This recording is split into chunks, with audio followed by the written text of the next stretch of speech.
because the other part of this, and I discussed this with a previous guest, and I think you might appreciate this as well, is that we're giving our governments an incredible amount of power. We're surrendering a lot of our civil liberties. They're able to track now. They're talking about tracking people with their phones, where if they're abiding by some of these lockdown rules, these curfew rules, they're being able to monitor a lot of things. You have now in certain countries drones that are going around neighborhoods and monitoring people and communicating with them. So there is a heightened level of surveillance, and I believe recently Edward Snowden spoke on this as well, that you're giving your governments, and we're talking about the Emergencies Act being enacted here very soon in Canada, possibly. So they're setting the framework for the Emergency Act, which was formerly known as the War Measures Act, which gives the government, far more powers to control its population.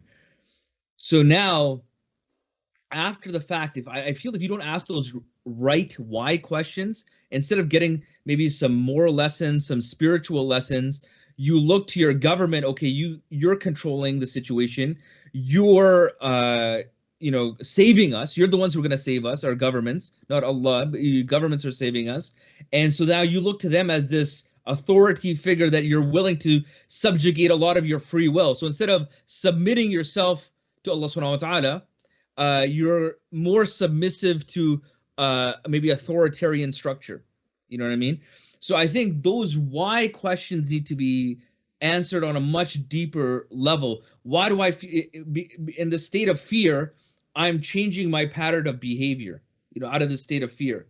Now, out of fear of what? Out of fear of death, out of fear of this infection. Although it's not, as you mentioned, as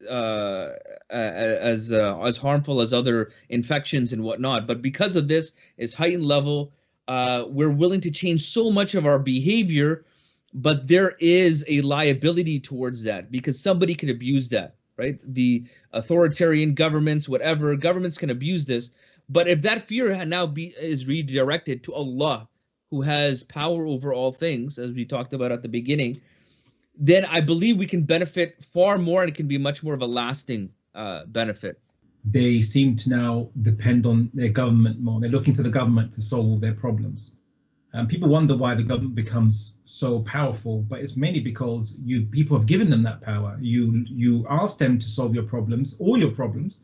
So the government needs more powers to do that, and you happily, the people happily give their power, these powers and their rights away to do that. Now I know that I have to kind of caveat that with in exceptional circumstances, of course. In Islam we have a concept of sa'sa or siyasa, which is usually the ruler gets involved in the people's affairs in exceptional circumstances. So usually, the hukum shari and the law system, the mahkamah, the courts will deal with the usual complaints, disputes, and problems and issues.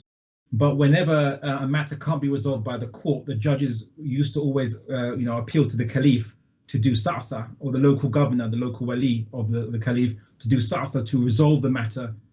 Using kind of facilities that are to be used in exceptional circumstances. So now I understand the need for certain temporary measures, which might be a bit more stricter because people are still breaking curfews, or they're still going out and they're spreading disease, and they are, it's not just they're infecting themselves, but they're infecting people who might actually infect vulnerable people. And there's those kind of consequences. Now, how do we balance those things together?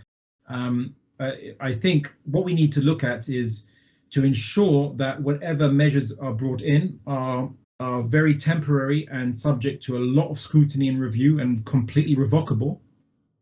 Whereas, and be wary of those governments which are going to say, look, you need us to do all this. We need extra powers. Give us these powers permanently.